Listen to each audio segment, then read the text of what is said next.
Hello বন্ধুরা, স্বাগত তোমাদের সবাইকে আমাদের ট্র্যাক অ্যানিমে চ্যানেলে, যেখানে আজকে আমরা তোমাদের জন্য নিয়ে এসেছি এলিট ক্লাসরুমের পর্ব 2। তাহলে চলো শুরু করা যাক। পর্বের শুরুতেই আমরা দেখতে পাই যে সব ছাত্ররা সুইমিং পুলে রয়েছে, আর আয়নে কোচি সুইমিং পুলের পাশে বসে বসে ভাবছে, আমি এখনো পর্যন্ত কোনো বন্ধুই বানাতে পারলাম না। সেই সময় হরিকিতা তার পাশে আসে আর তাকে জিজ্ঞাসা করে, তুমি এইখানে একা একা বসে কি ভাবছো? যার উত্তরে আয়নে কোচি বলে, তেমন কিছুই না, আমি আমার ব্যাপারেই ভাবছিলাম। আর এরপরে হরিকিতা সেখানে বসে পড়ে আর তাকে বলে, দেখো এরা কত মজা করছে, কি করে করতে পারে এরা এরকম, ক্লাসে এত কিছু হয়ে যাওয়ার পরেও? যার উত্তরে আয়নে কোচি বলে, হয়তো ওরা নিজেদের মুড ঠিক করার জন্য এখানে এসেছে। আর হরিকিতা তার এই কথা শুনে বলে, হ্যাঁ সেটা হতে পারে, কিন্তু এস সিস্টেম অনুযায়ী এরা সব থেকে খারাপ স্টুডেন্ট। এই সময় আয়নে কোচির মনে পড়ে সেই এস সিস্টেমের কথা, যেটা ক্লাসে টিচার চাবাশিরা তাদেরকে বলেছিল। এই এস সিস্টেমের মাধ্যমে সমস্ত স্টুডেন্টদেরকে পয়েন্টস দেওয়া হয়, আর প্রথম মাসে ক্লাস ডি সম্পূর্ণ 0 পয়েন্টস পেয়েছে, সব থেকে কম। যদিও এটাও একটা গর্বের ব্যাপার, কেননা এর আগে এই স্কুলের কোনো সেকশনই প্রথম মাসে 0 পয়েন্টস পায়নি। এই বলেই চাবাশিরা তালি বাজাতে থাকে। সেই সময় ক্লাসের থেকে ইয়োশিকে উঠে বলে, ম্যাম তাহলে আপনি তো আমাদেরকে বলতেও পারেন যে এস সিস্টেমটা কিভাবে কাজ করে।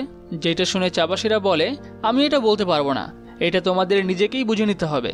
এই বলেই সে সবাইকে বাকি ক্লাসের পয়েন্টসগুলোর বিষয়ে বলে, আর বলে যে টোটাল ক্লাস পয়েন্ট যত হবে তার সাথে 100 গুণ করে সব স্টুডেন্টকে পার্সোনাল পয়েন্টস দেওয়া হবে। এই সময় স্টুডেন্টদের মধ্যে থেকে কুশিদা বলে, ম্যাম তাহলে কি আমরা কোনোভাবে নিজেদের পয়েন্টসগুলোকে আবার তুলতে পারবো না? এই সময় চাবাশিরা বলে, হ্যাঁ অবশ্যই পারবে, আর তোমরা যদি ক্লাস সি এর থেকে বেশি পয়েন্টস করে ফেলো তাহলে তোমরা ক্লাস সিতে চলে যাবে, আর ক্লাস সি ক্লাস ডিতে চলে আসবে। আর তোমাদের কাছে পয়েন্টস কালেক্ট করার সব থেকে ভালো রাস্তাটা হলো সামনের মিড টার্ম এক্সাম। সেখানে যদি তোমরা খুব ভালো নম্বর তুলতে পারো তাহলে তোমাদের পয়েন্টস একেবারেই অনেকটা বেড়ে যাবে। তোমরা সব থেকে বেশি 100 পয়েন্টস পর্যন্ত তুলতে পারবে। যেটা শুনে ক্লাসের অন্য একটা ছেলে বলে, শুধুমাত্র 100 পয়েন্টস? সেই সময় তার পাশের জন তাকে বলে, কিছু না হওয়ার থেকে যেটুকু হয় সেটুকুই ভালো। কিন্তু এখন তাদের কথা শেষ হওয়ার আগেই চাবাশিরা বলে, আমার মনে হয় না তোমরা ভালো নম্বর পাবে, কারণ লাস্ট যে কুইজটা হয়েছিল সেটাতে তোমাদের নম্বর সব থেকে খারাপ ছিল। আর হ্যাঁ, আরও একটা কথা, এরপরে যদি তোমাদের মধ্যে কেউ 1 নম্বরের জন্য ফেল হয় তাহলে তাকে পুরো স্কুল থেকেই বের করে দেওয়া হবে। আর এখন আমরা আবার সুইমিং পুলে আয়নে কোচিকে দেখতে পাই। সেখানে সে বলছে, যদি আমাদেরকে পুরো ক্লাসের পয়েন্টস বাড়াতেই হয় তাহলে আমাদের প্রত্যেককে নিজেদের অভ্যাস বদলাতে হবে। আর আমরা যেই উদ্দেশ্য নিয়ে এই স্কুলে ভর্তি হয়েছি, মানে এখান থেকে আমরা বেরোলে কোনো চাকরি পেয়েই যাব, সেটা করতে গেলে আমাদের ক্লাস ডিতে থাকলে চলবে না, আমাদেরকে যে করেই হোক ক্লাস সিতে যেতেই হবে। আর এই সময় হঠাৎই হরিকিতার নজর পড়ে আয়নে কোচির হাতের দিকে। তার হাতটা খুবই মোটা, তাই সে তাকে জিজ্ঞাসা করে, তুমি কি কোনো খেলাধুলা করো নাকি? যার উত্তরে আয়নে কোচি না করে দেয়। যার পরে হরিকিতা আবার বলে, তোমার বডি দেখে তো মনে হচ্ছে তুমি কিছু না কিছু নিশ্চয়ই করো। আর তাদের এই সমস্ত কথা বলার মাঝখানে সেখানে কুশিদা চলে আসে, আর সে ডাইরেক্ট হরিকিতাকে বলে, হরিকিতা তুমি কি আমাদের সাথে সাঁতার কাটবে? যার উত্তরে হরিকিতা বলে সে সাঁতারে একদমই ভালো না। আর এখন কুশিদা তাকে বলে যে সেও নাকি ভালো ছিল না, কিন্তু অনেক প্র্যাকটিসের পর সে এখন ভালোই পারে। কিন্তু হরিকিতা তাকে বলে, আমার প্র্যাকটিস করারও ইচ্ছা নেই। এই বলে সে ওখান থেকে চলে যায়। আর এই সময় সুইমিং পুলের অন্য পাশে একটা ছেলে সবাইকে ডেকে বলে, শোনো সবাই ভালো করে, আমরা কিন্তু আজকে কোনো পয়েন্টস কালেক্ট করতে পারিনি, আর এইভাবে কিন্তু চলবে না, আমাদেরকে পয়েন্টস জোগাড় করতেই হবে। আর সামনের মিড টার্ম পরীক্ষাতেও ভালো নম্বর তুলতে হবে, না হলে আমরা গ্র্যাজুয়েশন পাস করতে পারবো না। এই সময় তার সামনে থাকা লাল চুলওয়ালা ছেলেটা বলে, তোমরা যা করবে তাই করো, আমাকে এর মধ্যে রেখো না। এই বলেই সে ছেলেটাকে ধাক্কা মেরে সেখান থেকে চলে যায়। আর এই সমস্ত ঘটনাগুলোই একটা জানলা দিয়ে স্কুলের প্রেসিডেন্ট দেখছিল। আর এই সময় সে ক্লাস 1 এর সাকায়ানাগি আর কাসুরাগিকে বলে, তোমাদেরকে প্রথমেই কনগ্রাচুলেশন, তোমরা এই মাসে 940 পয়েন্ট করে ফেলেছো। তাহলে তোমরা এস সিস্টেমের বিষয়ে আর কি কি জানতে চাও? আর এই কারণেই হয়তো ক্লাস 1 এ সব থেকে বেশি পয়েন্ট পেয়েছে। যে জায়গায় ক্লাস 1D এর ছেলেমেয়েরা জানেই না যে এস সিস্টেম কিভাবে কাজ করে, সেই জায়গায় ক্লাস 1 এর ছেলেমেয়েদেরকে স্কুল প্রেসিডেন্ট নিজেই শিখিয়ে দিচ্ছে। যদিও আমরা এখনো জানি না যে স্কুল প্রেসিডেন্ট এরকম কেন করছে। আর এরপরেই আমরা আবার ক্লাস 1D দেখতে পাই, যেখানে যারা নিজেদের পুরো পয়েন্টস শেষ করে ফেলেছে তারা অন্যদের কাছে পয়েন্টস চাইছে। আর এই সময় আয়নে কোচি গিয়ে তার সিটে বসে, আর তার পাশে হরিকিতা তাকে বলে, তুমি কি আমার সাথে লাঞ্চ করতে পছন্দ করবে? আর এরপরেই আমরা দেখতে পাই আয়নে কোচি আর হরিকিতাকে ক্যাফেটেরিয়াতে। আর এখন আয়নে কোচি প্রথমে হরিকিতাকে থ্যাংক ইউ বলে আর জিজ্ঞাসা করে, তুমি সত্যিই আমাকে এত দামি খাবার খাওয়াবে? যার উত্তরে হরিকিতা বলে, আমি তোমাকে বলেছি তোমার যা ইচ্ছা তাই নাও, এর জন্য যা টাকা লাগবে সেটা আমি দিয়ে দেবো। এরপরে আয়নোকুজি যখন প্রথমবার খাবার মুখে দেয় তখনই হরিকিতা বলে, ভালো করে শোনো, ইয়োশুকে ক্লাসের কয়েকজনকে নিয়ে একটা স্টাডি গ্রুপ বানিয়েছে, তারা একসাথে পড়াশোনা করছে, কিন্তু সেই গ্রুপ স্টাডির ইনভিটেশন ক্লাসের 3টে গাধা না করে দিয়েছে, যারা হলো সুদো, ইয়েকে আর ইয়ামাউচি। আর যদি আমাদেরকে পুরো ক্লাসের পয়েন্টস বাড়াতে হয় তাহলে আমাদের সবাইকে ভালো নম্বর পেতে হবে। যেটা শুনে আয়নোকুজি বলে, তার মানে তুমিও ওদেরকে নিয়ে একটা স্টাডি গ্রুপ বানাতে চাইছো তাই তো? এই সময় হরিকিতা হ্যাঁ বলে, আর বলে ওরা 3জন যদি খুব খারাপ নম্বর পায় তাহলেও আমাদের ক্লাসের পয়েন্ট অনেকটাই কমে যাবে, তাই তোমাকে যে কাজটা করতে হবে সেটা হলো ওদের 3জনকে আমার স্টাডি গ্রুপে নিয়ে আসতে হবে। কিন্তু আয়নোকুজি এখন তার এই সমস্ত কথা শুনে বলে, আমাকে না এইসব বিষয়ে টেনো না।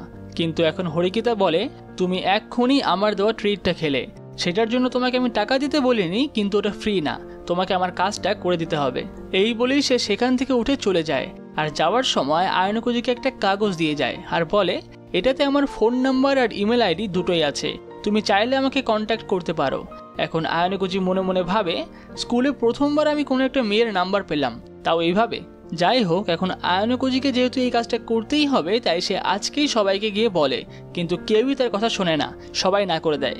আর সন্ধ্যাবেলা আয়নোকুজি তার বিছানায় শুয়ে শুয়ে ভাবে, আমি বুঝতে পারছি না আমি এটা কি করে করব। হয়তো আমার দ্বারা এই কাজটা হবে না, আমাকে অন্য কাউকে কন্ট্যাক্ট করতে হবে যে কিনা ওদের 3জনকে আগে থেকেই চেনে। আর এই সময় তার কুশিদার কথা মনে পড়ে, কারণ এই স্কুলের সবাই কুশিদার ফ্রেন্ড। আর এরপরেই সে টেলিফোনের মাধ্যমে কুশিদাকে ফোন করে, আর কুশিদা ফোন ধরতে সে প্রথমেই কিছু ভাইব্রেশনের শব্দ শুনতে পায়, যেটা শুনে সে একটু অবাক হয় আর কুশিদাকে জিজ্ঞাসা করে, তুমি কি করছো? যার উত্তরে কুশিদা বলে, আমি এই স্নান করে আসলাম, তাই আমি হেয়ার ড্রায়ার দিয়ে আমার চুল শুকোচ্ছিলাম, বলো তোমার কি বলার আছে। এরপরে আয়নোকুজি থেকে সবকিছু বললে কুশিদা বলে, আমি তোমাকে এই কাজটা করে দেব, কিন্তু এর বদলে আমারও কিছু লাগবে, আমিও তোমাদের ওই স্টাডি গ্রুপে জয়েন করতে চাই, যেটার জন্য আয়নোকুজি মেনে যায়। আর এরপরে ফোন রাখার আগে কুশিদা বলে, তুমি আমার পার্সোনাল ফোন নাম্বারটাও নিয়ে নাও, তুমি যখন চাও আমাকে কন্ট্যাক্ট করতে পারো। আর এরপরে ফোন রাখার সাথে সাথেই আয়নোকুজির কাছে টেক্সট চলে আসে যে তারা 3জনেই হ্যাঁ করে দিয়েছে, যেটা দেখে আয়নোকুজি ভাবে যে কুশিদা তো বিশাল তাড়াতাড়ি কাজ করে। যাই হোক, সে এরপরে হরিকিতাকে সবকিছু টেক্সটে লিখে জানায়, আর তার সাথে এটাও জিজ্ঞাসা করে যে কুশিদা কি তাদের স্টাডি গ্রুপে জয়েন করতে পারবে। যার পরেই হরিকিতা তাকে ফোন করে, আর না বলে ফোনটা সঙ্গে সঙ্গেই কেটে দেয়। এরপরে আয়নোকুজি কয়েকবার মানানোর চেষ্টা করলেও হরিকিতা একদমই মানে না, যার পরে আয়নোকুজি কুশিদাকে ফোন করে আর বলে যে হরিকিতা এই কথাটা মানছে না। তাই তার এই কথা শুনে কুশিদা বলে, ঠিক আছে, কোনো ব্যাপার না, আমি হরিকিতাকে ঠিক মানিয়ে নেব। আর এরপরেই আমরা লাইব্রেরি দেখতে পাই, যেখানে তারা 6জন বসে পড়াশোনা করছিল। সেই সময় হঠাৎই সুদো টেবিলের উপরে জোরে করে হাত মারে আর হরিকিতাকে বলে, তোমার সাহস কি করে হলো আমাকে ইডিয়েট বলার? যার উত্তরে হরিকিতা বলে, তুমি সত্যিই একটা ইডিয়েট, তুমি এই প্রশ্নটাই সলভ করতে পারছো না, তাহলে এরপরে তুমি কি করবে?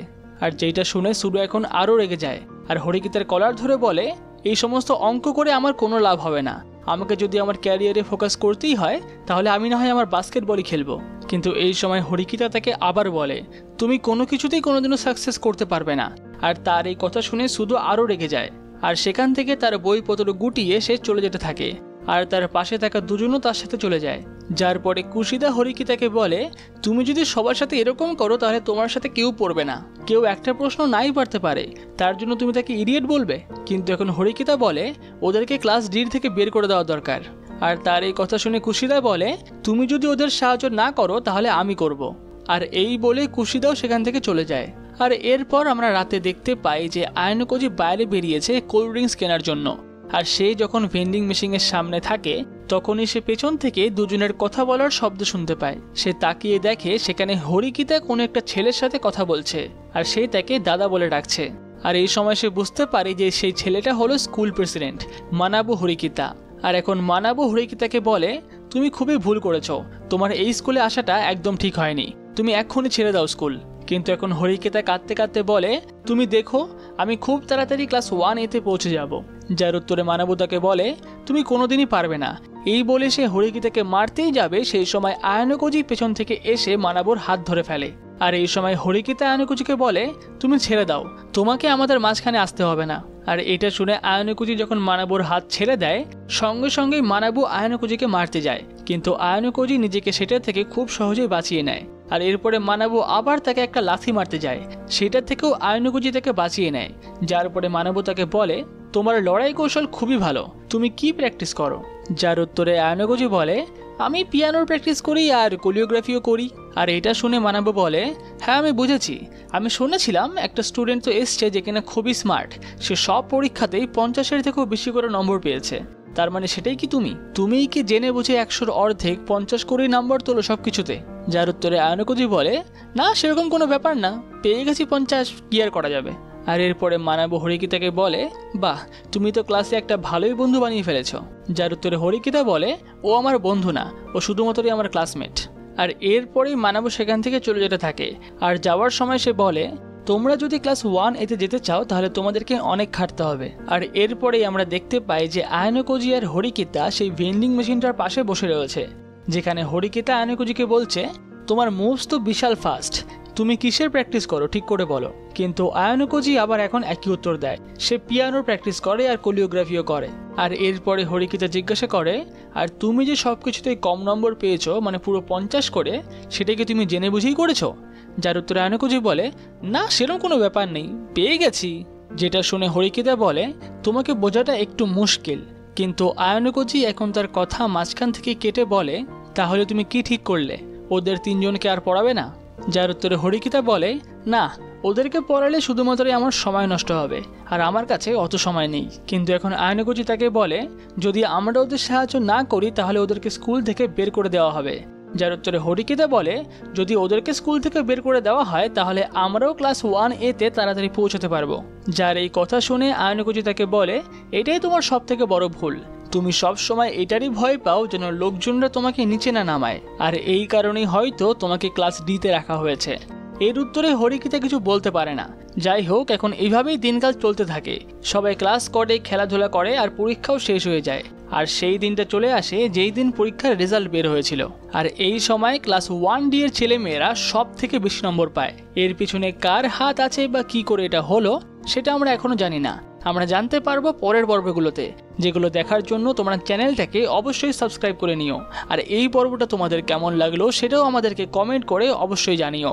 আর হ্যাঁ, আরও একটা গুরুত্বপূর্ণ কথা, আমাদের চ্যানেলে কোন ভিডিও কবে আসছে বা এই সংক্রান্ত সমস্ত আপডেটস পাওয়ার জন্য আমাদের হোয়াটসঅ্যাপ চ্যানেলটাকে অবশ্যই ফলো করে রেখো, সেখানে আমরা সমস্ত রকম আপডেট সবার আগে দিয়ে দেবো। তাহলে এখনকার মতো গুড বাই, দেখা হচ্ছে পরের ভিডিওতে।